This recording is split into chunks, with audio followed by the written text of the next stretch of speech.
Le carrosse de la reine est parti sans moi le jour de mon mariage. Ma sœur était assise à l'intérieur. Sa cheville bandée était surélevée. Le roi Alpha a fermé la porte lui-même. Pendant un instant, toute la cour du palais est devenue silencieuse. Même les chevaux loups blancs ont cessé de piaffer. Les clochettes de leur harnais d'argent étaient immobiles dans l'air froid de midi. Je me tenais sur la plus haute marche, dans ma robe de mariée. La robe pesait plus lourd qu'une cotte de maille. Des perles de lune recouvraient les manches. Des chaînes d'argent croisaient ma taille et mes hanches. Une traîne de fourrure blanche me suivait sur la pierre noire. Chaque future reine de Blackmore a gravi ces marches une fois. Puis, elle se rendait à l'hôtel de la Lune, dans le carrosse de la reine. Cette règle était plus ancienne que le palais. Elle signifiait une chose pour chaque meute, chaque seigneur et chaque soldat. Cette femme s'assiérait à côté du roi, et non derrière lui. Ma sœur Livia le savait. Le roi Dorian le savait encore mieux. Il m'avait lui-même juré de respecter cette coutume. Livia était appuyée contre le siège de velours à l'intérieur du carrosse. Sa robe or pâle était assez simple pour paraître humble. Elle était aussi taillée dans une soie qui coûtait plus cher qu'une ferme. Du lin blanc entourait sa cheville. Le nœud était lâche, trop lâche pour une vraie blessure. Ses yeux bruns brillaient de larmes soigneusement retenues. « Mara, murmura-t-elle, je suis tellement désolée. » La cour entendit chaque mot. Elle posa une main sur son cœur. « J'ai été stupide ce matin. Je voulais cueillir des roses d'hiver pour ton autel. Puis j'ai glissé près de la fontaine. Je me suis abîmé la cheville le jour le plus important de ta vie. » Plusieurs dames émirent de doux bruits de pitié. Livia baissa les cils. « J'ai dit à Sa Majesté que je pouvais rester. Je ne voulais déranger personne, mais il a dit que je ne devais pas manquer le mariage de ma propre sœur. Je n'ai besoin du carrosse que jusqu'à l'hôtel. » Sa voix se brisa exactement au bon moment. « Ça ne te dérange pas, n'est-ce pas ?» J'ai ouvert la bouche. Dorian parla le premier. Mara ne verra pas d'inconvénient. Son ton était calme et royal. Elle est forte. Elle a parcouru des chemins plus difficiles que celui-ci. Livia se couvrit le visage. Dorian se tourna vers moi avec un petit avertissement dans les yeux. « C'est ta sœur. Laisse-la avoir ça. Laisse-la avoir ça. » Les mots tombèrent doucement. Ce qui les rendit pires. Il les avait prononcés pour des chambres, des bijoux, des repas, des louanges, des conseils, des gardes, des titres et du temps. Chaque fois que Livia convoitait quelque chose qui m'appartenait, cette phrase revenait dans sa bouche. Ma vie était devenue un bol de pain sur sa table. Prends un morceau de plus. Il restera toujours des miettes. Ma louve s'agita dans ma poitrine. Elle ne grogna pas. Elle resta simplement immobile. Cela m'effraya plus que la rage. Dorian était beau dans sa cape de mariage. De la fourrure noire croisait ses épaules. Une couronne d'argent reposait sur ses cheveux sombres. La couronne semblait lourde, mais il avait toujours bien porté les fardeaux. Des années auparavant, j'avais aimé ça chez lui. Il m'avait trouvé après un raid frontalier, à moitié gelé près d'un pont brisé. Il m'avait porté à travers la neige et le sang, tandis que des loups chassaient nos deux odeurs. Je me souvenais de son souffle fumant dans l'obscurité. Je me souvenais de sa promesse. Je ne te laisserai jamais derrière. Je l'ai cru pendant 6 ans. Puis Livia est arrivée à la cour. Le cocher du carrosse me jeta un coup d'œil. Il connaissait le trajet. Tout le monde le connaissait. Le roi, la mariée et les témoins sacrés partaient en premier. Les suivantes de la mariée suivaient sur des mars gris. Les serviteurs marchaient derrière eux avec des paniers de grains et de lune. Dorian leva la main. Les chevaux loups blancs s'ébranlèrent. Livia écarta le rideau avec 2 doigts. Elle me lança un dernier regard. Ce n'était pas de la culpabilité. C'était la victoire portant un visage blessé. Le carrosse de la reine descendit la route du palais. Dorian chevauchait à ses côtés sur son destrier noir. Je restai sur les marches derrière moi. Ma suivante, Ellen, émit un petit son. « Madame ». Je regardais la longue route vers l'hôtel de la Lune. Elle traversait toute la capitale. Elle passait devant la fontaine de fer, l'ancienne porte du Loup, la place du Grain, la salle des bannières et le canal gelé.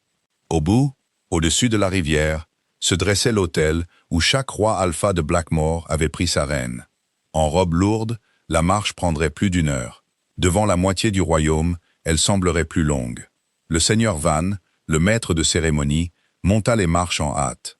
Ses joues étaient rouges de panique. « Dame Mara, la procession a commencé. Nous pouvons amener une charrette de repas depuis la ruelle des cuisines. Une charrette de repas pour la future reine. J'ai failli rire. Non, dis-je, nous marcherons. Le visage d'Hélène se crispa. Vos chaussures sont cérémonielles. Elles vont vous blesser. Alors marchez à mes côtés. Elle hocha la tête aussitôt. Je rassemblai le devant de ma robe et descendis. La cour se divisa autour de moi. Personne n'arrêta Dorian. Personne ne demanda pourquoi Livia avait plus besoin du carrosse de la reine que la reine. Les anciens ne parlèrent pas de la loi. Mes cousins ne parlèrent pas du sang. Ils attendaient de voir si j'allais créer des problèmes. C'était toujours le test. Si je restais silencieuse, j'étais gracieuse. Si je m'opposais, j'étais cruelle. La première pierre transperça ma fine chaussure de mariage. Je continuai à marcher. À la porte du palais, un groupe de garçons de cuisine s'arrêta de porter des paniers.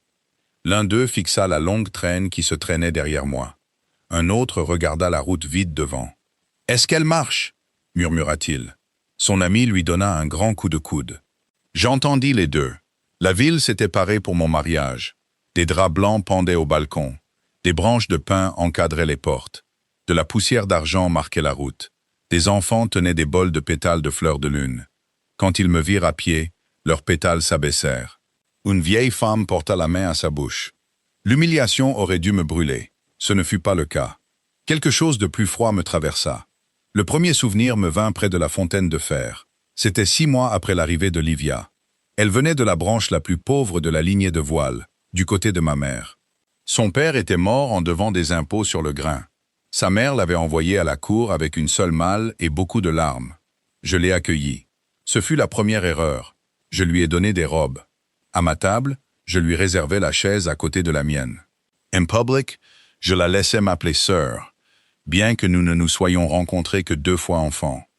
Dorian m'a loué à l'époque. « Tu rends le palais plus aimable », m'a-t-il dit. 3 semaines plus tard, Livia commença à tousser au souper. C'était une toux légère. Ses épaules ne tremblaient pas. Aucune fièvre ne colorait ses lèvres. Pourtant, elle pressa une main sur sa poitrine et sourit courageusement. « Pardonnez-moi, dit-elle. Les chambres d'amis de l'Est sont froides. Je ne suis pas habitué aux murs de pierre. » Dorian fronça les sourcils. « Pourquoi ne m'en a-t-on pas informé ?» Je répondis avant que Livia ne le puisse. « Les chambres de l'Est ne sont pas froides. J'ai fait vérifier les foyers. » Livia baissa la tête. « Je suis sûr que Dame Mara a raison. Elle a toujours été plus forte que moi. La voilà. La première coupure nette. Plus forte, en bonne santé, chanceuse, difficile à blesser. » Dorian m'y regarda de l'autre côté de la table. « Tes chambres donnent sur le jardin intérieur. Elles sont plus chaudes. » Je posai mon couteau. Il continua. « Livia peut les utiliser jusqu'à ce que sa santé s'améliore. Ces chambres étaient préparées pour la future reine. Seulement pour l'instant, dit-il. Livia serra sa coupe. Non, s'il vous plaît. Je ne pourrai pas prendre les chambres de ma sœur. Dorian lui toucha l'épaule. Mara ne verra pas d'inconvénient. Il ne demanda pas. Cette nuit-là, des serviteurs transportèrent mes coffres dans une chambre plus petite, au-dessus de l'escalier nord. Le vent passait sous les volets. Hélène boucha les fentes avec de la laine. Je m'assis sur un coffre de voyage et me dis que l'amour exigeait de la patience. Dorian arriva tard. Il m'embrassa le front et me remercia d'être généreuse. J'ai failli demander pourquoi la générosité portait toujours mon nom. Au lieu de cela, je me suis blotti contre lui. Je voulais encore y croire. La route du mariage tourna vers l'ancienne porte du Loup. Ma traîne s'accrocha à une pierre cassée. Hélène se pencha rapidement pour la libérer. Une chaîne d'argent se détacha de ma manche et tomba sur le sol. Des halètements parcoururent les spectateurs. La chaîne faisait partie de la robe du lien lunaire. Chaque maillon portait le nom d'une reine de Blackmore. Une chaîne brisée pendant la marche nuptiale était un mauvais présage. Le seigneur Van s'approcha en hâte. « Madame, nous devrions faire une pause. » « Non, le prêtre de l'autel le remarquera. »« Laisse-le faire. » Je ramassai la chaîne brisée et l'enroulai autour de mon poignet. Puis je continuai à marcher. Près de la porte du Loup, mon deuxième souvenir arriva. Dorian était revenu des mines d'os de dragon avec un joyau bleu lune. Il brillait comme de la glace, à la lueur des bougies. Les mineurs l'appelaient une pierre de cœur. Un tel joyau apparaissait tous les 100 ans. Il le plaça dans ma paume devant le conseil. « Pour ta couronne de reine, dit-il. » J'avais souri comme une idiote. Pas à cause du joyau, mais parce qu'il avait dit ta couronne. Livia se tenait près de la fenêtre ce jour-là. Elle n'avait aucune raison d'être au conseil. Dorian l'avait invitée parce qu'elle se sentait seule. Le joyau capta la lumière. Livia le regarda comme si elle avait vu la lune tomber sur terre. « C'est magnifique » murmura-t-elle. Dorian le remarqua aussitôt. Elle se recula. « Pardonnez-moi, je ne devrais pas le fixer. J'ai grandi en comptant les bougies avant la fin de l'hiver. Je n'ai jamais touché quelque chose d'aussi précieux. Personne ne parla. » Livia me sourit. « Mais ma sœur le mérite. Elle aura beaucoup de bijoux après être devenue reine. » Mes doigts se refermèrent sur la pierre. Le visage de Dorian s'adoucit de pitié. « Pas pour moi, Mara, » dit-il plus tard dans le couloir. Livia a eu si peu. La pierre est pour la couronne de la reine. La couronne peut en contenir une autre. Les mineurs ont apporté celle-ci sous serment royal. Ne transforme pas un cadeau en un argument de loi. Il semblait fatigué. J'avais commencé à connaître ce ton. Cela signifiait qu'il avait déjà décidé que je le forçais à choisir. Je demandais, « Si tu voulais qu'elle l'ait, pourquoi me l'as-tu donnée en premier ?» Il détourna le regard. « Parce que j'espérais que tu la lui offrirais. Voilà la vérité. Il voulait mon sacrifice, mais il voulait que cela paraisse volontaire. » Le lendemain matin, Livia portait la pierre de cœur à son cou. Elle la touchait chaque fois qu'une noble la regardait. Quand quelqu'un la complimentait, elle donnait la même réponse timide. Ma sœur a insisté. Elle est si généreuse. Je n'avais pas insisté. J'avais cédé. Il y a une différence. La route du mariage s'élargit avant la place du grain. C'est là que se rassemblaient les meutes les plus pauvres. Fermiers, meuniers, charbonniers et sauniers se tenaient derrière des cordes. Beaucoup devaient leur réserve d'hiver complète à mon travail. Je connaissais leur visage. Chaque printemps, je savais quel village était inondé. Les premières routes à geler étaient marquées dans mes registres. Je savais aussi quels seigneurs mentaient sur les pertes de grains. Certaines veuves payaient les impôts 2 fois parce que les greffiers oubliaient leur mari décédé. Les gens s'inclinaient à mon passage, pas des révérences de cour, de vraies révérences. Ma gorge se serra pour la première fois de la journée. Une petite fille s'échappa de l'emprise de sa mère. Elle portait un petit paquet enveloppé dans un tissu. Hélène s'avança pour l'arrêter, mais je secouai la tête. La fille courut près de moi et tendit le paquet à la dame de la lune. À l'intérieur se trouvaient 3 pommes d'hiver dures. Sa mère pâlit. « Pardonnez-la, madame. » Je pris une pomme et la plaçai dans le panier d'Hélène. « Merci, » dis-je à l'enfant. La fille jeta un coup d'œil vers la route. « Pourquoi n'êtes-vous pas dans le carrosse blanc ?» Sa mère la tira en arrière. Je regardai vers l'hôtel lointain. Le carrosse n'était plus qu'une tache blanche sous les bannières. « Parce qu'aujourd'hui, j'avais besoin de marcher, » dis-je. La réponse semblait vraie. Elle semblait aussi définitive. Le 3e souvenir appartenait à la place. 2 ans plus tôt, Blackmore faisait face à la faim. Un printemps humide avait ruiné le blé. La route du sel de l'Ouest avait fermé après une querelle. Le conseil de guerre de Dorian voulait réquisitionner les réserves des villages frontaliers. J'ai refusé. Pendant 40 nuits, j'ai travaillé dans la salle des mesures. J'ai lu les registres de récolte, les registres fluviaux, les pierres de dîmes et les registres d'émeutes. J'ai trouvé du grain caché dans 3 domaines nobles. J'ai prouvé que le seigneur Kess avait doublé la taxe du loup et blâmé les fermiers. Puis j'ai chevauché vers le nord avec 6 gardes. J'ai négocié avec la meute d'Ashford, les passeurs de la rivière Grise et les moines du sel de Saint-Orin. J'ai donné aux moines du bois de mine. Les passeurs ont reçu des droits de péage divers. Ashford a reçu des couloirs de pâturage que Blackmore avait ignorés pendant 20 ans. Aux premières neiges, le grain entra dans la capitale. Aucun enfant ne mourut de faim cet hiver-là. Au festin de la victoire, Dorian se tint devant le royaume. Je n'attendais rien de grandiose. J'attendais seulement la vérité. Avant qu'il ne parle, Livia toucha sa manche. « Votre Majesté » murmura-t-elle. Bien que tout le monde à proximité ait entendu. Puis-je rester derrière le rideau? Je n'ai pas ma place parmi les héros. Dorian demanda pourquoi. Elle eut un petit rire. J'ai seulement trié quelques lettres pour Mara. Les gens la loueront. Ils le font toujours. Je suis heureuse pour elle. Ses yeux s'emplirent de nouveau. Dorian lui prit la main et la conduisit à ses côtés. Quand la salle se tut, il dit que les réserves d'hiver avaient été sauvées par des cœurs loyaux. Il nomma les moines. Puis vinrent les passeurs. Ashford reçut une place d'honneur. Puis il nomma Livia. Il dit que sa douce patience avait maintenu la cohésion du palais. Mon nom vint en dernier, et Dame Mara a conseillé l'effort avec son habileté habituelle. Conseiller. Je regardais les fermiers au fond de la salle. Ils me fixaient avec confusion. Ils savaient que j'avais chevauché dans la boue et la glace. Ils savaient que j'avais signé l'accord du sel avec mon propre sang. Livia reçut une épingle en argent en forme de grain cette nuit-là. Elle était destinée à la personne qui avait sauvé les réserves d'hiver. Dorian l'attacha à sa robe. « Laisse-la avoir ça », murmura-t-il en revenant vers moi. « Tu n'as pas besoin de louanges pour connaître ta valeur. » Cette phrase m'a appris quelque chose. Quand un homme dit que vous n'avez pas besoin d'honneur, il veut souvent dire qu'il veut le donner à quelqu'un d'autre. Le souvenir s'estompa en même temps que la place. Mes pieds avaient commencé à saigner. Les fines semelles des chaussures de mariage étaient faites pour les marches d'un hôtel, pas pour les pavés de la ville.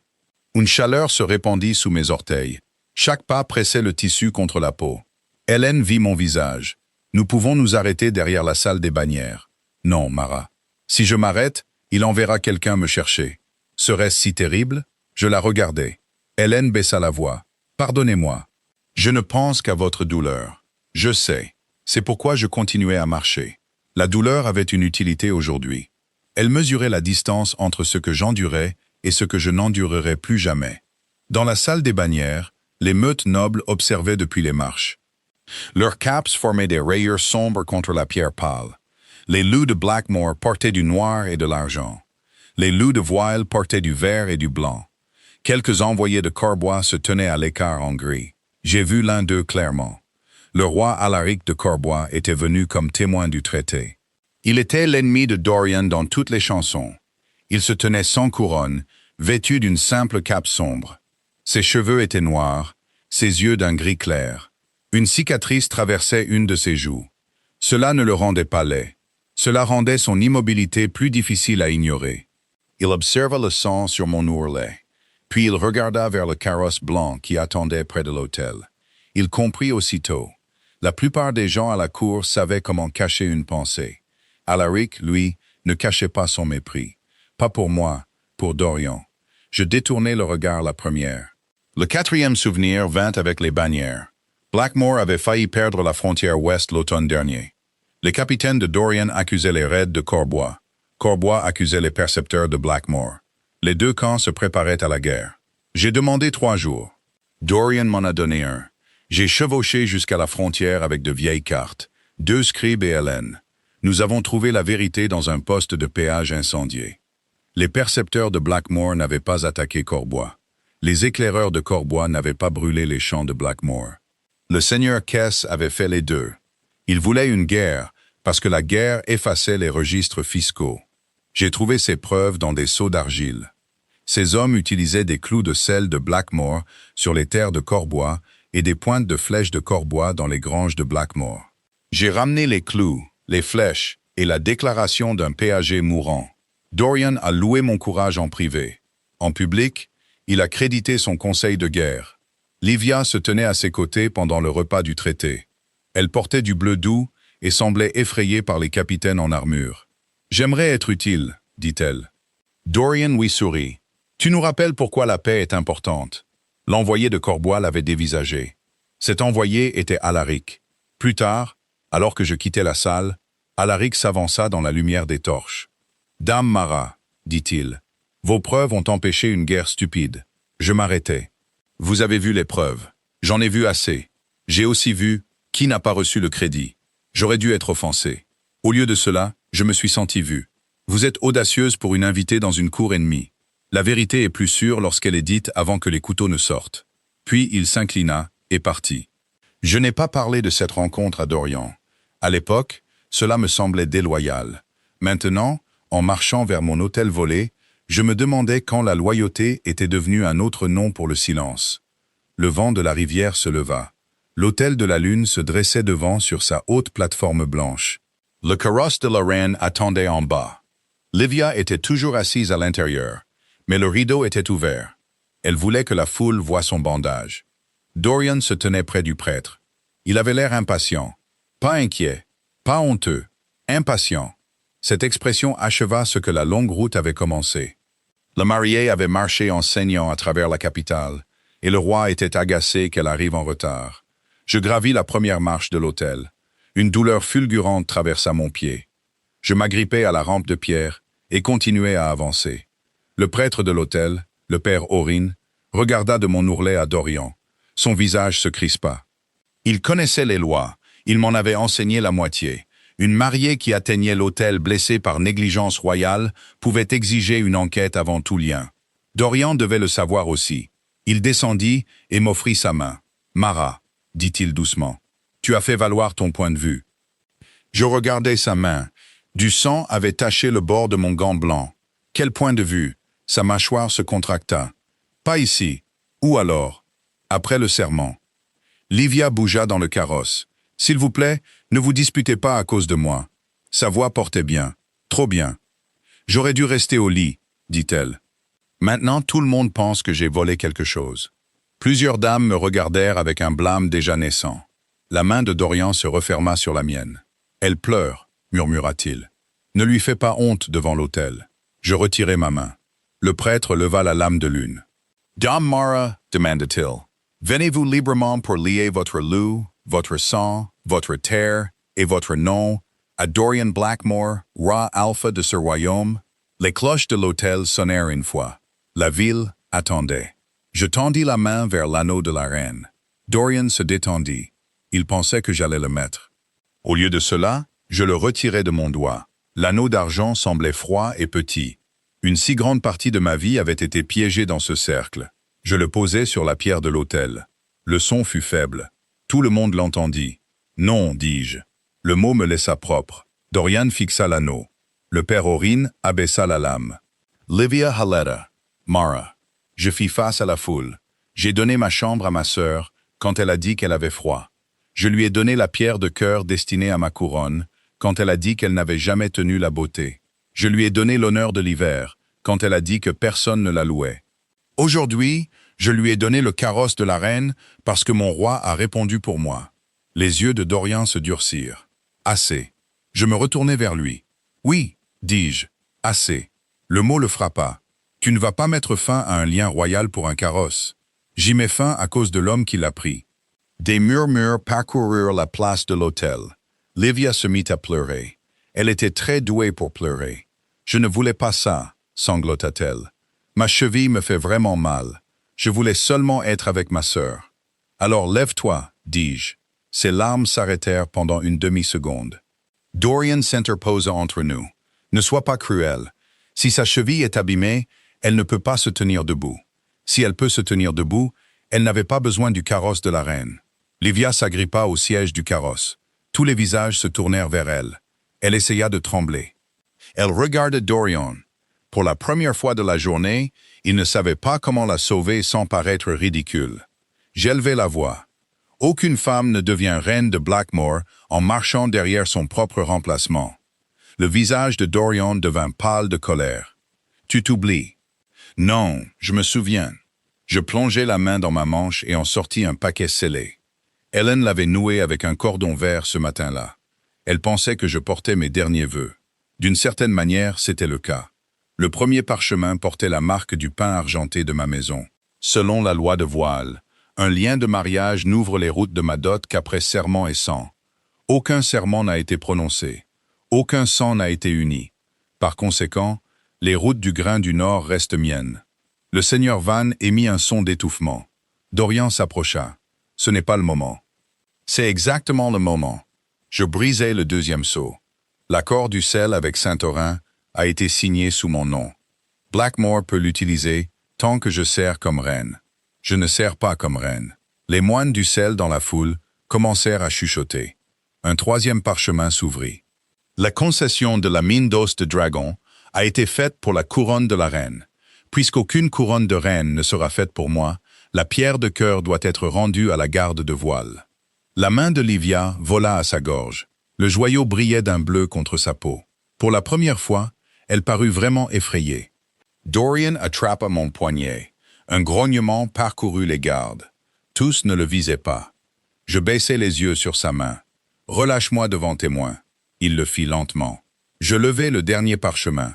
La paix frontalière de Blackmore avec Corbois tient parce que je détiens les preuves du poste de péage contre le seigneur Kess. Ces preuves restent sous la garde de Voile. Si Blackmore déshonore Voile devant l'autel, Voile présentera ses registres à une cour de pleine lune. La place éclata. La voix de Dorian la transperça. Tu as planifié ça. Non. Je me suis préparé au jour où tu me forcerais à me choisir. Il me fixa comme s'il ne me connaissait pas. C'était juste. J'avais caché trop de moi-même pour être aimé. Le père Orin fit un pas en avant. Selon la loi de la lune, dit-il, la fiancée a refusé avant le serment. Aucun lien royal n'existe. Dorian se tourna vers lui. Tu serres cette couronne. Je serre l'autel d'abord. La voix du prêtre tremblait. Il parla quand même. La cérémonie est terminée. Livia pleura plus fort. S'il te plaît, ma sœur, ne me laisse pas haï. Je regardais le carrosse voler, le faux bandage et le roi qui se tenait toujours plus près d'elle que de moi. Je t'ai laissé beaucoup de choses, dis-je. Aujourd'hui, je te laisse aussi le roi Alpha. Puis je descendis les marches de l'autel. Personne ne me bloqua. En bas, Alaric de Corbois se tenait à côté de son cheval sombre. Il n'offrit aucune pitié. C'est pourquoi je pus croiser son regard. « Dame Mara, dit-il, mon escorte part avant la tombée de la nuit. La route de Corbois est ouverte. Dorian l'entendit. Tu courais vers mon ennemi le jour de notre mariage. Je me retournai une fois. J'ai marché jusqu'à ton hôtel. Tu y as chevauché à côté de ma sœur. Il tressaillit. Bien, si je vais quelque part maintenant, j'y vais en tant que moi-même. Alaric m'y tendit les rênes d'une jument grise. Il ne toucha pas ma taille. Il ne me souleva pas comme une chose sans défense. Il attendit qu'Hélène m'aide à rassembler ma traîne. Cette petite patience faillit me briser. Dorian appela de nouveau mon nom. Je montai en selle. Mes pieds hurlaient dans les étriers. Je ne regardais pas en arrière. Nous quittâmes Blackmore par la route de l'ouest. Pendant la première heure, j'entendis les cloches de la ville derrière nous. Pas des cloches de mariage, des cloches d'alarme. Hélène chevauchait à mes côtés, avec un visage tendu. « Vos pieds ont besoin de soins au premier ruisseau. Votre père soulèvera le nord. Il attendra mon message. Le fera-t-il » J'ai failli sourire. Il essaiera. Mon père, le seigneur Garanville, s'était opposé à mon union avec Dorian depuis le début. Pas parce que Dorian était pauvre ou faible. Il n'était ni l'un ni l'autre. Mon père n'aimait pas les hommes qui acceptaient trop de dévotion et appelait cela la paix. 2 ans plus tôt, après que Dorian ait laissé Livia prendre mes chambres, mon père m'envoya une seule phrase. Une reine qui dort dans des coins empruntés est déjà entraînée pour l'exil. J'avais brûlé la lettre. Maintenant, je me souvenais de chaque mot. Au crépuscule, nous nous arrêtâmes près d'un ruisseau bordé de pins. Hélène coupa les chaussures abîmées de mes pieds. Le sang avait imbibé la soie blanche. Elle nettoya chaque coupure avec de l'eau froide et de l'herbe de lune. Je m'agrippai à une racine d'arbre et gardai le silence. Alaric se tenait assez loin pour préserver mon intimité. Sa capitaine, une femme large nommée Sable, apporta des bandages. « Les cavaliers de Corbois transportent des trousses d'hiver, dit-elle, parce que vos routes sont pires que les nôtres. Parce que notre roi écoute quand les femmes se plaignent d'avoir les pieds en sang. » Hélène renifla avant de pouvoir se retenir. Je regardai vers Alaric. Il vérifiait les sangles de sel de ses propres mains. Aucun serviteur ne planait près de lui. Voyage-t-il toujours aussi simplement? Sable suivit mon regard. Quand il veut que les gens lui disent la vérité. Cette réponse me resta en tête. Nous atteignîmes Corbois 3 jours plus tard. Le paysage changea lentement. Blackmore avait des forêts de pins noirs et des pierres de rivière. Corbois avait des falaises rouges, des landes ouvertes et des tours de guet blanches. Ces villages semblaient plus pauvres de loin. De près, ils semblaient plus propres. Aucun grain ne pourrissait derrière les murs nobles verrouillés. Aucun garde de péage n'arrêtait les fermiers 2 fois. À la forteresse frontalière, Alaric descendit le premier. Un intendant s'avança en hâte. « Votre Majesté, le conseil attend. Laissez-les attendre que Dame Mara ait mangé. » Je me raidis. Je ne suis pas venu comme votre fardeau. Ses yeux gris revinrent sur moi. Non, vous êtes venu blessé d'un autel brisé. La nourriture n'est pas de la pitié. Je n'eus aucune réponse. Il ajouta. Après que vous ayez mangé, j'aimerais votre jugement sur 3 cartes. Mon jugement? Blackmore agira avant la prochaine lune. Dorian peut être en colère, honteux, ou les deux. Les rois en colère gaspillent des hommes. Les rois honteux en gaspillent plus. Ce n'était pas du réconfort. C'était du respect. Alors j'ai mangé. Puis j'ai étudié des cartes jusqu'à minuit. Le conseil de Corbois me regardait comme une tempête entrant dans leur salle. Certains craignaient que je sois une espionne de Blackmore. D'autres craignaient que je porte malheur après un mariage raté.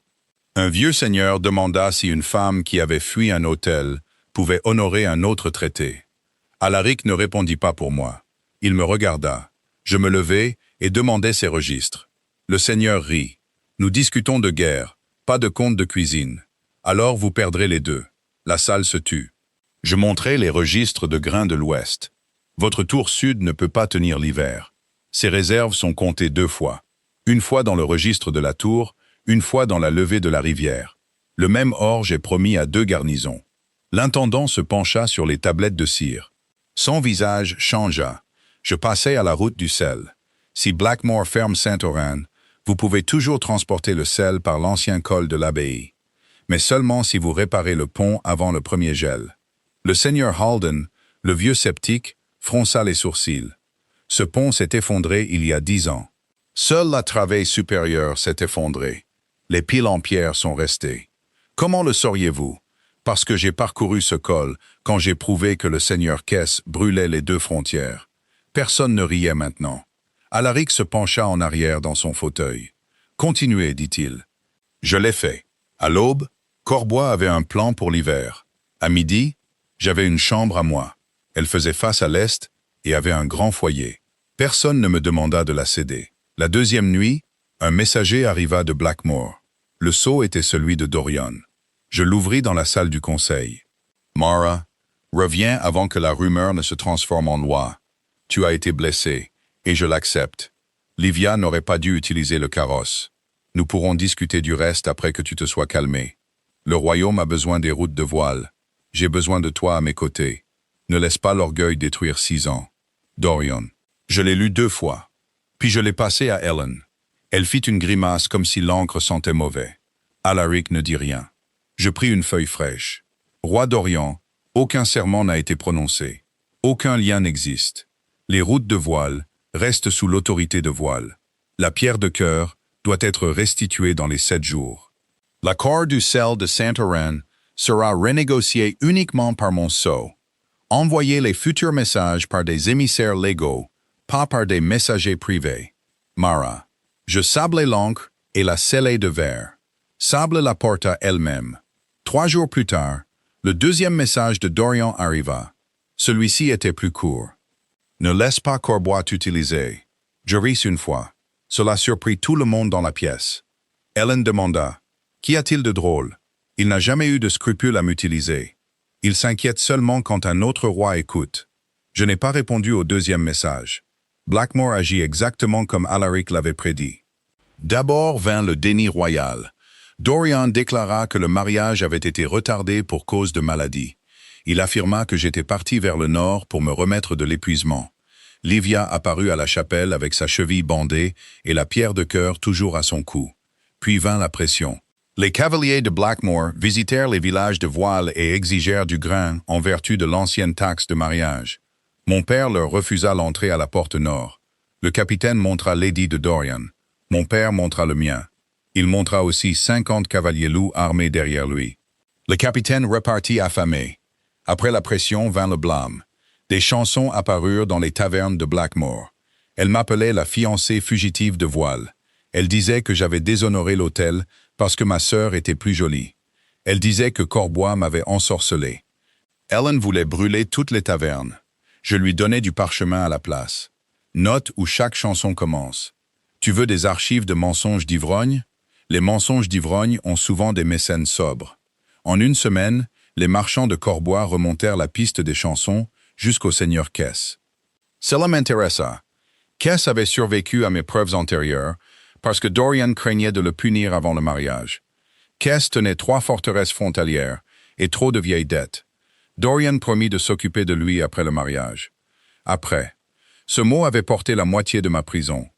Après le mariage, quand Livia serait guérie, une fois que le conseil se serait calmé, quand j'arrêterais d'être difficile. Le seigneur Kess répandait maintenant des calomnies contre moi, parce que mes preuves à la cour de la lune pouvaient le détruire. Alors, je les ai préparées, pas seul. Corbois me donna des scribes, des messagers et une salle d'archives verrouillée. Alaric me donna accès au registre de péage saisi. Il ne demanda pas à lire mes lettres privées. Il ne toucha pas les seaux de voile. Quand il avait besoin d'une réponse, il venait à la table et demandait. Cela n'aurait pas dû sembler rare, mais c'était le cas. Un soir, je le trouvais dans la salle des cartes avec du sang sur sa manche. Avez-vous été attaqué? Terrain d'entraînement. Cette coupure a besoin de points de suture. Sable a dit la même chose. Alors pourquoi êtes-vous ici? Il baissa les yeux sur la carte. Parce qu'une patrouille de Corbois a trouvé une des anciennes caches de flèches de caisse. Montrez-moi, après que la blessure soit refermée. Je clignai des yeux. Il offrit son bras. J'apprends à écouter. Les mots étaient secs. La leçon ne l'était pas. Je recousis la coupure moi-même. Ma mère m'avait appris les soins de champ de bataille avant les manières de la cour. Alaric resta immobile, même quand l'aiguille tirait fort. Dorian aurait caché ça, dis-je. Pourquoi? Pour paraître fort. Alaric eut un rire bref. Un roi qui saigne en secret, saigne quand même. Je fis le dernier nœud. Vous parlez comme un homme qui a déjà perdu. Son visage changea. J'ai perdu mon premier commandement frontalier à 20 ans. J'ai ignoré l'avertissement d'un meunier, parce que 3 seigneurs le disaient effrayé. 43 personnes sont mortes quand le pont de la rivière s'est effondré. Il regarda la flamme de la bougie. Je me souviens de chaque nom. Ce silence ne me demandait pas de le réconforter. Alors je ne l'ai pas fait. J'ai seulement dit, « Alors vous avez appris la bonne leçon. Quelle leçon est-ce? » La voix basse peut être la plus juste. Il soutint mon regard. Oui. À la pleine lune suivante, j'en avais assez. Pas seulement contre Kess, contre Livia. La première preuve vint d'une lingère de Blackmore. Sa cousine servait dans la tour sud de Corbois. Elle envoya un message par son intermédiaire parce qu'elle craignait le palais. Le bandage de la cheville de Livia n'avait jamais été ensanglanté. Le lin provenait d'un rouleau d'exposition utilisé pour les statues de la chapelle. La veille du mariage, Livia ordonna à 2 serviteurs de desserrer le nœud pour qu'il paraisse doux et pitoyable. La deuxième preuve vint du maître des écuries. Il avait enregistré les ordres de carrosse sur des tablettes de cire. Dorian changea la liste du carrosse de la reine à l'aube. La note disait, de sa propre main, « Dame Livia partira la première. Dame Mara suivra à pied avec ses suivantes si nécessaire. » Si nécessaire. Je fixai ces mots pendant longtemps, puis je les copiai soigneusement. La troisième preuve vint du père Oren. Il envoya un registre privé de l'hôtel. Pendant la cérémonie, il n'avait observé ni gonflement, ni ecchymose, ni raideur lorsque Livia était descendue après mon départ. Elle oublia de boiter jusqu'à ce que des dames s'approchent d'elle. La quatrième preuve vint d'un joaillier. La chaîne de la pierre de cœur avait été réajustée 3 jours avant le mariage. Livia dit au joaillier qu'elle s'attendait à la porter au festin royal. Elle signa la commande avec le jeton de la maison de Dorian. La 5e preuve était plus laide. Hélène la trouva dans le livre de prière d'une servante. Livia avait écrit à une amie dans le sud. Après-demain, Mara n'aura plus le choix. Dorian me pardonne toujours avant qu'elle ne finisse une phrase. Une fois le serment prononcé, elle pourra être en colère dans une chambre froide pendant que je garderai le palais au chaud. Je lus la lettre une fois. Mes mains ne tremblaient pas, c'est ainsi que je sus que j'avais changé. Alaric me trouva dans les archives après minuit. Mauvaise preuve. Preuve claire. Cela peut être pire. Je pliai la lettre. Elle savait. Il a aidé. Tout le monde a regardé. Oui. Pas de doux mensonges. Pas de gentilles excuses. Juste oui. Je respirais à travers la douleur. Je n'arrêtais pas de penser qu'il avait changé alors qu'il m'aimait bien. Mais peut-être qu'il ne m'aimait bien que lorsque l'amour ne lui coûtait rien. Alaric s'appuya contre la table. Ce n'est pas rien. Quoi? Porter quelqu'un à travers la neige coûte quelque chose. Vous sauver au pont a coûté quelque chose. Le mot frappa trop près. Il continua. Mais une heure de bravoure n'excuse pas des années de lâcheté plus petites. Je détournai le regard. J'avais besoin d'entendre ça. Je sais. Ne soyez pas si certain. Vous défendez toujours cette heure. J'ai failli le nier. Puis j'ai laissé la vérité s'imposer. Il n'a pas toujours été cruel. La plupart des gens nuisibles ne le sont pas. Les bougies se consumaient entre nous. Je dis, si je porte ça devant la cour de la lune, Blackmore saignera. Si vous ne le faites pas, Voile le fera. Et Corbois. Corbois survivra dans tous les cas. Je n'ai pas ouvert ma route pour obtenir votre vengeance. Alors pourquoi? Répondit-il après un moment. Parce que j'ai vu une reine marcher en saignant pendant que son roi gardait le mensonge d'une autre femme. Ma poitrine se serra. Il ne s'approcha pas. C'était important. Le respect est parfois une distance gardée à dessein. Nous avons déposé une requête à la cour de la Lune, à l'abbaye de Saint-Aurin. L'abbaye se dressait entre 3 royaumes. Ses murs blancs ne portaient la bannière d'aucun roi. Ses moines gardaient le sel, la loi et les anciens serments des loups. Une décision de la cour de la Lune pouvait retirer des droits commerciaux, exposer de fausses revendications et briser des promesses royales. Elle ne pouvait pas forcer l'amour. C'est pourquoi je lui faisais confiance. Dorian arriva 10 jours plus tard, avec 40 cavaliers. Livia vint dans une cape bleue et un bandage plus doux. Elle avait amélioré le costume. J'arrivai avec Hélène, mon père, Alaric, Sable, le père Aurine, 2 moines du sel, le maître des écuries, le joaillier et 3 fermiers des villages de grains d'hiver. Dorian vit mon père en premier. Le seigneur Garanville avait les cheveux blancs, les épaules larges et aucun talent pour les sourires de cour. « Vous auriez dû la ramener à la maison », lui dit Dorian. Mon père répondit, « Elle s'est amenée quelque part de mieux. » La bouche de Dorian se crispa, puis il regarda Alaric. « Vous appréciez ça ?» La réponse d'Alaric fut douce. « Pas autant que vous le craignez. » La cour s'ouvrit au lever de la lune. 7 juges étaient assis derrière une table de pierre. Chacun portait de la laine grise et une chaîne d'argent. Aucune couronne n'entrait dans cette chambre. Les rois se tenaient debout comme tout le monde. Cette règle sauva de nombreuses vies. La juge en chef, Mère Enid, appela mon nom. « Mara, exposez votre plainte. » Je m'avançai. J'ai affirmé que Blackmore avait déshonoré une fiancée avant le serment, qu'il avait utilisé mes ressources sous la fausse attente d'un lien royal, et qu'il avait permis que des honneurs volés affaiblissent des accords légitimes. J'ai demandé à la cour de confirmer qu'aucun lien n'existait, de restituer les biens de voile, et d'accorder des dommages et intérêts pour rupture de la confiance publique. Dorian parut stupéfait. Il s'attendait à des larmes. Je lui ai donné des clauses. Mère Enid se tourna vers lui. « Dorian Blackmore, niez-vous que la fiancée a refusé avant le serment? » « Non. » « Niez-vous qu'elle est arrivée à l'hôtel blessée? » Il hésita. « Elle a choisi de marcher. » Mon père grogna. Mère Enid leva un doigt. Le grognement cessa. « Avez-vous assigné le carrosse de la reine à une autre femme? » Les yeux de Dorian se tournèrent vers Livia. Dame Livia était blessée. Ce n'était pas ma question. La pièce retint son souffle. Dorian dit « Oui. » La première marque fut contre lui. Livia pleura pendant tout le témoignage du maître des écuries. Elle pleura quand le rouleau de lin fut mentionné. Elle pleura quand le père Aurin décrivit sa boiterie oubliée. Elle pleura plus fort quand le joaillier produisit la commande de la pierre de cœur. Les larmes l'avaient menée loin. Elle ne pouvait pas traverser des preuves sous serment. Puis Mère Enid demanda la lettre privée. Livia se figea. Dorian la regarda. Pas avec amour, mais avec le visage d'un homme qui voit l'addition. Je lus la lettre à voix haute. Ma voix ne se brisa pas. Après-demain, Mara n'aura plus le choix. Dorian me pardonne toujours avant qu'elle ne finisse une phrase. Une fois le serment prononcé, elle pourra être en colère dans une chambre froide pendant que je garderai le palais au chaud. La chambre resta silencieuse. Même les moines ne bougeaient pas. Livia murmura. C'était une blague. Mère Enid la regarda. Une blague écrite avant une fausse blessure. J'avais peur, dit Livia. Mara avait tout. Je me tournai vers elle. Nomme-le. Elle cligna des yeux. Nomme tout ce que j'avais que tu n'as pas essayé de prendre.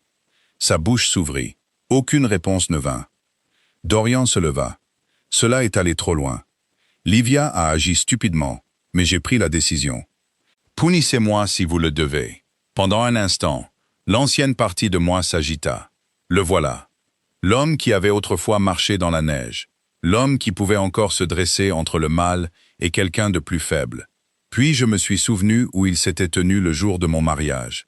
Entre moi et la vérité, Mère Enid demanda, « Roi Dorian, pourquoi avez-vous donné le carrosse de la reine à Dame Livia ?»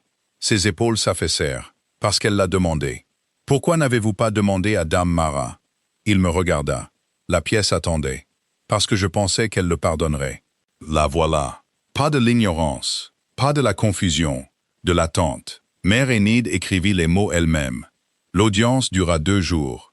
Des fermiers témoignèrent sur le grain d'hiver. Des moines du sel témoignèrent sur mon sceau. Des cavaliers de Corbois témoignèrent sur les fausses attaques de Kess. La cour ordonna la saisie du seigneur Kess avant l'aube du 3e jour. Il tenta de fuir. Sable le rattrapa au gué de l'abbaye.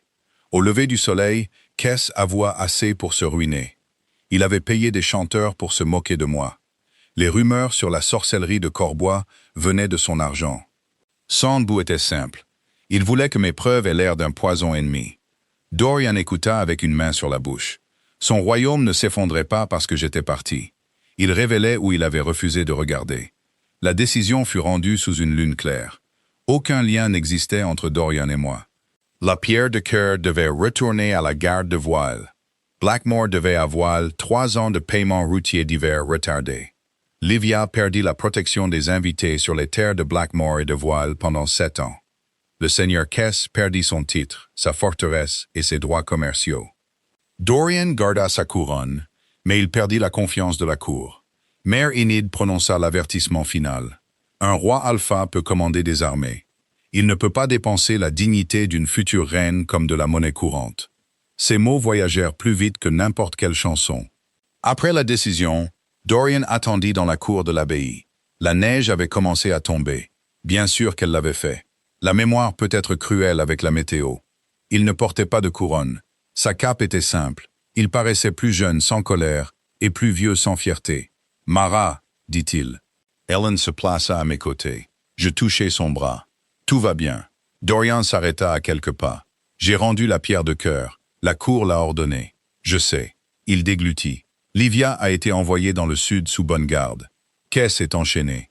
Les chansons ont cessé. Bien. » Il tressaillit à la petitesse du mot. Je pensais que le mariage n'était qu'une journée terrible. Ce n'était pas le cas. Je le sais maintenant. J'attendis. Il regarda vers la porte de l'abbaye où Alaric parlait avec Sable. « L'aimes-tu » La question était si vieille dans sa forme. Elle essayait de faire de mon départ une affaire d'un autre homme. « Ce n'est pas pour ça que je suis parti. Mais l'aimes-tu » J'apprends ce que le respect signifie. Je ne vais pas me précipiter à le renommer pour ton confort. Ses yeux s'assombrirent. Je t'ai aimé. Je sais. La réponse le blessa. Peut-être s'attendait-il à un déni. Peut-être qu'un déni lui aurait permis de discuter. L'accord ne lui laissait aucune issue. Je continuai. Tu m'as aimé quand j'étais utile, loyale et patiente. Tu m'as aimé quand ma douleur attendait son tour. Tu m'as aimé le plus quand je te facilitais la vie. Ce n'est pas juste. C'est exact. Il recula comme si je l'avais frappé. Je n'en ai pas joui. C'est là ma surprise. La vengeance m'avait porté les premiers jours. La justice m'avait porté au tribunal. Maintenant, seule la vérité restait, et la vérité était plus silencieuse que les deux. Dorian dit, « N'y a-t-il aucun chemin de retour ?» Je regardais la neige se poser sur les pierres de l'abbaye. Le chemin du retour est celui que j'ai parcouru en chaussures de mariage. Je ne le parcourrai plus. Il ferma les yeux. Je suis désolé. Cette fois, aucune excuse ne suivit, aucune demande, aucun ordre caché sous le chagrin, seulement désolé. Je l'ai accepté d'un signe de tête, puis je l'ai laissé là. Corbois n'est pas devenu ma maison en un jour, c'était important aussi. Un sauvetage facile aurait rendu ma douleur bon marché. J'ai passé mes premiers mois dans un bureau de forteresse qui sentait l'encre, la fumée et la laine mouillée. J'ai réécrit les contes de grains. Le col de l'abbaye a ouvert sous mon sceau. Des messagers sont allés dans les villages inondés avant que le dégel ne fasse déborder les rives. Je me suis disputé avec des meuniers, des capitaines, des moines et Alaric. Surtout Alaric. Il aimait les réponses directes. Moi aussi. Notre pire dispute a eu lieu au sujet des villages de la Falaise Rouge. Ces capitaines voulaient déplacer 3 villages à l'intérieur des terres avant l'hiver. Des loups avaient disparu près des ravins. Des enfants entendaient des hurlements sous les anciennes mines. Alaric ordonna l'évacuation. Je l'ai bloqué. Vous allez briser les villages, dis-je au conseil. Je les garderai en vie et ruinés. La ruine peut se réparer. Pas si vous les arrachez à leurs chèvres, leurs caves à racines, leurs tombes et leurs outils d'hiver. Le seigneur Halden marmonna. Les femmes de Blackmore aiment les discours dramatiques. Je me tournai vers lui. Les hommes de Corbois aiment les erreurs coûteuses. La bouche d'Alaric tressaillit. Halden devint rouge. Je posai des cartes des mines sur la table. Les hurlements viennent des anciens puits de ventilation. Pas de pillards, pas de fantômes. L'air se déplace à travers la pierre de loup fissurée au crépuscule. Envoyez des maçons, pas des soldats. Renforcez les puits et postez 2 patrouilles jusqu'au printemps. Alaric étudia la carte. Des preuves. Je lui ai donné 3 pierres, 2 témoignages de berger et un croquis d'une fille du village. Il les a pris. Puis, il se tint devant son conseil. Dame Marat a raison. Mon ordre est retiré. Pas de colère, pas d'orgueil blessé, pas de réprimande privée par la suite. Ce soir-là, je le trouvais sur le mur ouest. Vous avez fait en sorte que Halden me déteste, dis-je. Halden vous détestait déjà au petit déjeuner. Vous avez un peu apprécié ça. Le vent tira sur sa cape. Je regardais à travers la lande sombre. Dorian aurait accepté mon plan en privé et loué un capitaine en public. Alaric posa ses mains sur la pierre. « Avez-vous besoin que je promette que je ne vous décevrai jamais ?» La question me surprit. « Non. » « Bien. Cette promesse est trop grande pour être honnête. » Je me tournai vers lui. Il continua. « Je peux promettre quelque chose de plus petit. Si je vous déçois, je ne vous demanderai pas de prétendre que je ne l'ai pas fait. » Ma poitrine me fit mal. « Ce n'est pas petit. »« Non, dit-il, ce n'est pas le cas. Le printemps arriva tard. Les landes de Corbois verdirent sur les bords. La première neige s'accrocha dans les hautes fissures, puis disparut du jour au lendemain. Le col de l'abbaye réparé ouvrit avant l'arrivée des premiers chariots de sel. Les villages de la Falaise Rouge restèrent où ils étaient. Les gens commencèrent à dire mon nom, sans ajouter Blackmore. Au début, ils m'appelaient Dame Voile, puis Intendante Voile, puis la Main du Nord. Je n'aimais pas celui-là. Hélène l'adorait. « On dirait que vous pourriez gifler un roi de l'autre côté de la pièce, dit-elle. Je n'en ai pas besoin. Ce n'était pas la question. Je riais plus à Corbois que je ne l'avais prévu. Pas fort au début. Le corps apprenait la sécurité lentement. Un matin, un cavalier de voile apporta un coffre de mon père. À l'intérieur se trouvaient les peignes en argent de ma mère, mon couteau d'enfance et la pierre de cœur restituée. Le joyau semblait plus petit que dans mon souvenir. Je le tins près de la fenêtre. Pendant des mois, j'avais imaginé ce que je ressentirais en le reprenant. Je m'attendais au triomphe. Au lieu de cela, je me sentis fatigué. Hélène demanda « Allez-vous la porter ?»« Non. »« La vendre ?»« Non. » Je l'ai apportée à la forge de Corbois. La forgeronne, une femme immense nommée Brenna, essuya la suie de sa joue.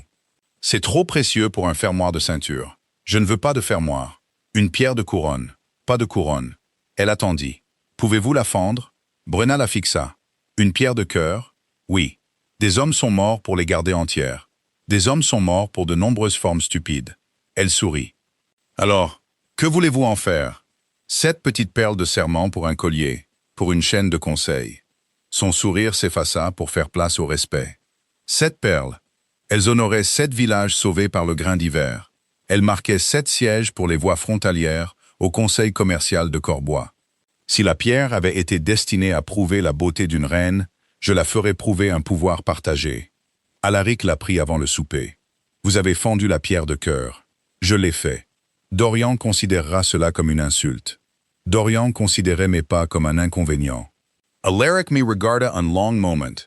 Puis il dit, « La première perle devrait aller à la veuve du meunier de la Falaise Rouge. » Je souris. C'était mon plan. Bien sûr que ça l'était. Le nouveau conseil se réunit au milieu de l'été. Des fermiers entrèrent dans la grande salle de Corbois, en vêtements de travail propres. Des moines du sel s'assirent à côté de marchands de laine. 2 femmes des villages inondés prirent des sièges qui avaient autrefois appartenu à des seigneurs mineurs ivres. Le seigneur Halden détesta tout l'arrangement jusqu'à ce que le premier rapport fiscal lui prouve le contraire. Alors, il le détesta silencieusement. Alaric ouvrit la réunion. Ce conseil existe parce que Dame Marat a vu ce que les rois et les seigneurs ont manqué. Parlez franchement ici. Personne ne perd son rang pour dire la vérité. Il s'écarta. Pas à moitié, complètement. La salle se tourna vers moi. Je touchai la chaîne du conseil à ma gorge. Les 7 perles bleues captèrent la lumière. Pour la première fois depuis des années, l'honneur ne me semblait pas voler à quelqu'un d'autre. Il reposait là où le travail avait été fait. Les nouvelles de Blackmore arrivaient par bribes. Dorian survécut au premier hiver sans les routes de voile, mais de justesse. Il vendit 2 forêts de chasse pour payer la dette du sel. 3 conseillers liés à Caisse perdirent leur sceau. Les droits sur le grain retournèrent au village que j'avais nommé. C'étaient de bonnes actions. Elles ne nous ont pas guéris. Livia écrivit une fois. Sa lettre arriva sans sceau, seulement un ruban bon marché. Ma sœur, je vis à la tour de tante Morel. Tout le monde me déteste. Dorian ne répondra pas. Je sais que je t'ai blessé, mais tu as toujours eu de la force. Je voulais seulement me sentir choisi une fois. S'il te plaît, dis au père Garand de lever l'interdiction. Livia. Je la lus près du foyer. Ellen observait mon visage. Vas-tu répondre? Oui. Ma réponse fut courte. Livia. Vouloir être choisi n'excuse pas de voler la place d'une autre femme. Père décidera de la loi de sa propre maison. Je ne parlerai pas pour toi. Apprends à te tenir debout sans prendre le terrain de quelqu'un d'autre. Mara Barra. Je la scellai et ne ressentis aucune culpabilité. C'était nouveau aussi. Près de la récolte, Blackmore demanda une réunion frontalière. Pas Dorian, son nouveau ministre du grain. J'y assistais en tant que voix commerciale de Corbois. Alaric vint en tant que roi. Mon père vint pour voile. La réunion eut lieu dans un champ entre 3 pierres de délimitation. Pas de mur de palais. Aucun hôtel n'attendait là. Aucun carrosse ne se tenait entre nous. Blackmore offrit des conditions équitables. Pas généreuses. Équitables. C'était important. Quand le ministre eut fini, Alaric se tourna vers moi. Mon père aussi. Les hommes de Blackmore semblaient mal à l'aise avec ça, mais ils attendirent. J'examinais les tablettes de cire. La part du péage est trop élevée pour le col de l'abbaye. Baissez-la d'une part et demie, et Corbois réparera le 2e pont avant le gel. Le ministre fronça les sourcils. Cela favorise Corbois.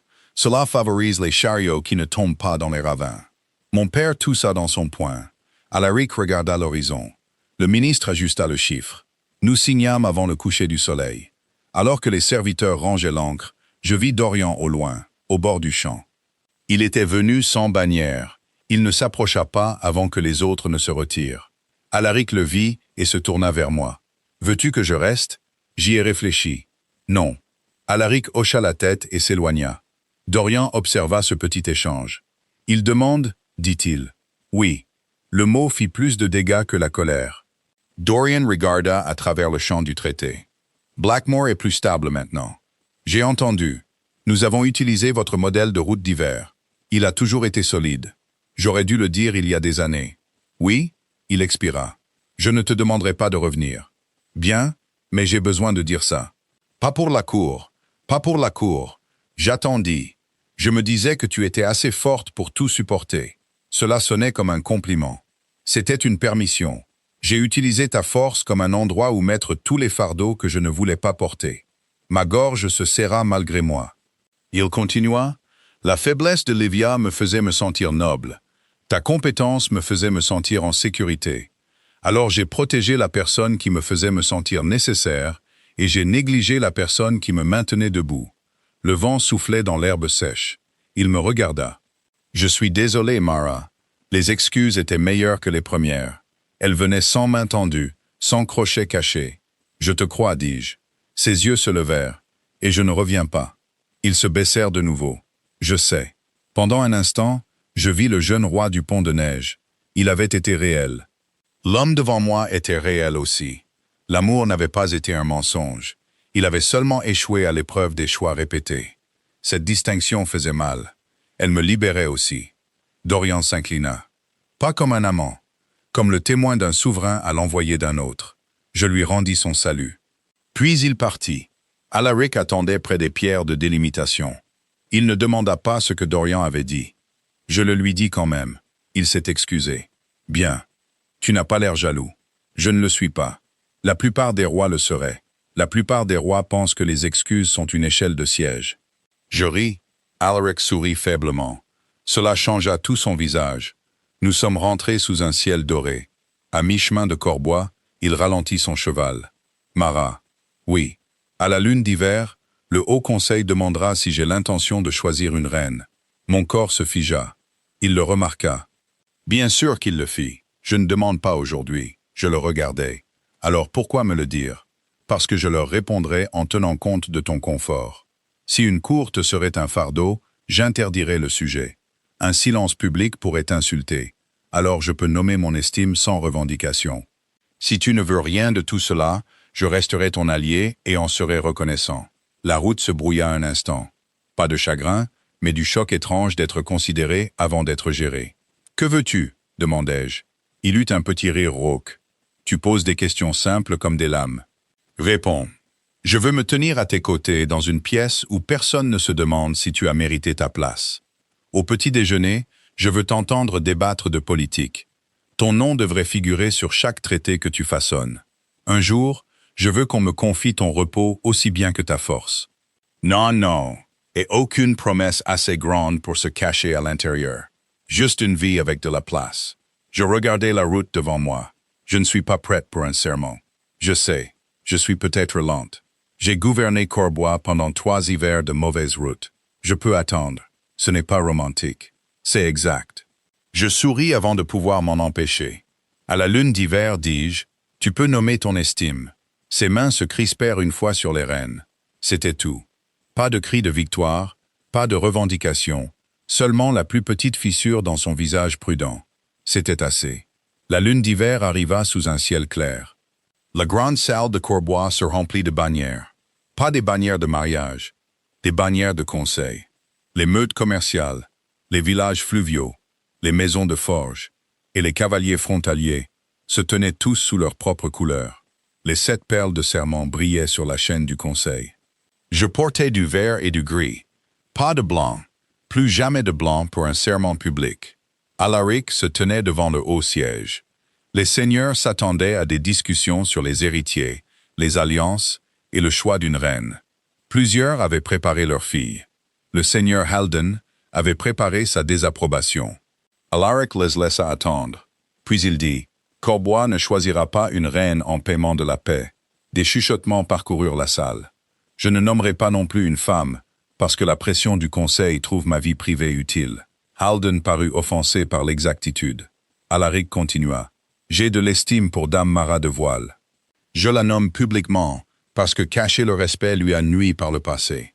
Je ne fais aucune revendication, je ne demande aucun serment. Sa place dans ce royaume a été gagnée avant que mon cœur ne connaisse sa propre pensée. » La salle devint silencieuse. Mon souffle se coupa. Il se tourna vers moi, pas vers le conseil. « Dame Mara, que vous me choisissiez un jour ou non, Corbois connaît votre travail, votre nom et votre autorité. » Quelque chose en moi se détendit, pas tout le nœud. Assez. Je me levai. « Alors Corbois devrait aussi savoir ceci, » dis-je. Ma voix porta jusqu'au chevron. « Je suis venu ici d'un hôtel brisé. Je ne suis pas venu chercher une autre couronne pour me cacher à l'intérieur. Je suis venu avec des registres, des sceaux, des cartes et 2 pieds en sang. Ce royaume m'a donné du travail avant de l'adoration. C'est pourquoi je suis resté. Des visages m'observaient de tous côtés. Je regardais Alaric. Je ne suis pas prête à lier mon loup. Il hocha la tête une fois. Mais je suis prête à marcher vers ce jour si tu marches à mes côtés. » Pendant un instant, il sembla avoir oublié comment respirer. Puis il s'inclina profondément, pas devant une fiancée blessée, pas devant une envoyée utile. Devant moi, la salle frappa les boucliers contre la pierre. Le son fit tomber la poussière des poutres. Hélène pleura ouvertement et le nia par la suite. Mon père envoya une lettre 3 jours plus tard. Elle ne contenait qu'une seule ligne. Enfin, quelqu'un a appris où se tenir. Je l'ai gardée. L'année suivante ne se transforma pas en chanson. C'est ainsi que je sais qu'elle était réelle. Il y eut des fièvres frontalières, des disputes de loups, 2 récoltes ratées et une crue printanière qui ruina les moulins inférieurs. Alaric et moi, nous disputions souvent. Parfois il avait raison, parfois j'avais raison. Une fois, nous avions tous les 2 tort, et Sable nous le dit jusqu'à ce que nous nous excusions auprès de la salle. L'amour grandit dans ce climat ordinaire. Il grandit quand Alaric garda la dernière tarte aux poires parce que j'avais manqué le souper. Je le sentis quand je réécrivis son discours parce qu'il ressemblait à un avis d'imposition. Il resta quand il demanda avant de toucher la cicatrice sur ma cheville. Surtout, il grandit quand j'arrêtais de cacher ma fatigue. Une nuit, après un conseil de 14 heures sur les murs anti-inondation, je m'endormis dans la salle des cartes. Je me réveillai sous une cape. Alaric était assis en face de moi, lisant à la lueur d'une bougie. « Tu aurais dû me réveiller. Tu avais besoin de sommeil. Toi aussi. Je suis roi. J'ai le droit d'être stupide. Pas dans mon conseil. » Il sourit dans son livre. Je l'observai un moment. Puis je dis, « Je crois que je suis prête. » Il leva lentement les yeux. Pour dormir. Pour le serment. Le livre se ferma. Jamais un homme n'était devenu aussi immobile. Ne réponds pas vite. dis-je. Sa voix était basse. Mara. Je réponds lentement depuis 1 an. Cela me fit rire. Cela me fit aussi pleurer. Il traverse la pièce seulement après que je lui ai tendu la main. Notre mariage eut lieu au vieux col de l'abbaye, pas dans la salle de Corbois. J'ai choisi l'endroit. Le pont avait été réparé avec de la pierre de Corbois, du bois de voile et du mortier au sel de Saint-Orin. Des chariots le traversaient quotidiennement. Des fermiers y maudissaient des mules têtues. Des enfants se mettaient au défi de cracher dans le ravin. Ce n'était pas grandiose. C'était utile. Cela nous convenait. Je portais une robe grise avec des manches vertes. La traîne était assez courte pour marcher. Mes chaussures étaient en cuir souple. Ellen les inspecta comme un commandant militaire. Si celle-ci te coupe, je tue le cordonnier. Tu ne le feras pas. Je le décevrai fortement. Mon père marcha à mes côtés jusqu'au pont. Tu es certaine? Oui. Bien. Je suis fatigué de menacer les rois. Tu aimes ça? Un père peut apprécier ses devoirs. Au pont, Alaric attendait sans couronne. À côté de lui, pas de carrosse de reine. Au lieu de cela, 2 chevaux attendaient après la pierre de l'autel. Un gris, un noir, même taille, même harnais, même clochette d'argent. Je le regardais. Il dit, « Personne ne chevauche devant. » Cela faillit me défaire avant les vœux. Le père Oran était venu de Blackmore pour témoigner. Mère Enid était venue de Saint-Oran pour juger le serment. Sable portait la bannière de Corbois. Ellen portait celle de voile. Quand la lune se leva, Alaric et moi nous coupâmes les paumes sur la pierre de sel. Mère Enid demanda si je venais librement. Je regardais la route derrière moi. Je me souvins des escaliers du palais, du carrosse volé, des pavés de la ville, du premier pas qui fit mal, du dernier pas qui me libéra. Puis je regardais l'homme à mes côtés. « Oui, dis-je, je viens librement. » Elle posa la même question à Alaric. « Oui, dit-il, et je me tiens à ses côtés librement. » Le sang se mêla au sel. Nos loups se levèrent en nous, non comme des chaînes, mais comme une reconnaissance. Le lien ne m'avala pas. Il s'ouvrit comme une porte. Après le serment, nous sommes retournés de l'autre côté du pont ensemble. Personne ne marchait derrière. Personne n'était assis à ma place. Personne n'appela mon silence de la grâce. Des années plus tard, les gens racontaient encore mal l'histoire. Certains disaient que j'avais quitté un roi alpha pour un plus fort. C'était plus facile que la vérité. Certains disaient que je voulais me venger, parce que ma sœur avait pris un carrosse. C'était plus petit que la vérité. D'autres disaient qu'Alaric m'avait sauvé. C'était plus gentil que la vérité, mais toujours faux. Je me suis sauvé moi-même sur la route de l'Hôtel de la Lune. Alaric s'est seulement assuré que la route suivante ait de la place pour que je marche. Blackmore se remit lentement. Dorian devint un meilleur roi qu'il n'avait été un amant. Je l'ai appris des marchands, pas de lui. Il ne se remaria jamais, pendant les années où nos frontières se touchaient. Peut-être était-ce du chagrin, peut-être de la prudence. Ce n'était plus à moi d'étudier. Livia retourna dans une petite propriété de voile après 7 ans. Elle gérait les comptes des moutons sous l'intendant de mon père. Une fois, elle m'envoya un rouleau de laine simple avec une note. J'ai appris à réparer ce que je déchire. J'ai gardé la laine. Je n'ai pas répondu. Le pardon n'est pas toujours un pont. Parfois, c'est seulement une porte verrouillée avec des fleurs qui poussent à côté. Quant à moi, je suis devenue reine de Corbois par serment, mais je suis restée Mara de voile dans chaque traité. Mon nom apparaissait sur les lois sur le grain, les ponts, les cartes frontalières et les chaînes de conseil. Aucun scribe ne m'appela inspiration. Aucun seigneur n'appela mon travail une aide douce. Quand je sauvais un hiver, le registre le disait. Au 10e anniversaire du mariage brisé, je suis retourné à Blackmore pour un conseil de paix des 3 royaumes. L'Hôtel de la Lune se dressait toujours au-dessus de la rivière. Ses pierres avaient été nettoyées. De nouvelles cloches pendaient de l'arche. Un carrosse blanc attendait à proximité pour une autre mariée, une jeune femme des collines de l'Est. Son roi se tenait à côté de la porte du carrosse, mais il n'entra pas. Il la lui tint ouverte. Elle s'assit la première. C'est seulement alors qu'il suivit. J'observais depuis le bord de la place. Alaric se tenait à mes côtés. « Est-ce que ça fait mal ?» demanda-t-il. J'ai réfléchi attentivement. Non. La réponse me surprit par sa vérité. L'hôtel n'appartenait plus à mon humiliation. Mon sang ne marquait plus la route en mémoire. Le carrosse ne me poursuivait plus dans mes rêves. Ce n'était que de la pierre, du bois, des cloches et le temps. La mariée rit de quelque chose que son roi dit. Ces chaînes d'argent brillèrent au soleil. Des enfants lançaient des pétales de fleurs de lune. La ville acclamait. J'espère qu'elle était bien aimée. Plus que ça, j'espère qu'elle savait quoi faire si elle ne l'était pas. Alaric toucha ma main. Il demandait toujours avec ses yeux d'abord. Je pris ses doigts. Ensemble, nous nous détournâmes de l'hôtel et marchâmes vers la salle du conseil. Personne ne m'a donné une place ce jour-là. Personne n'en a eu besoin. J'avais apporté la mienne.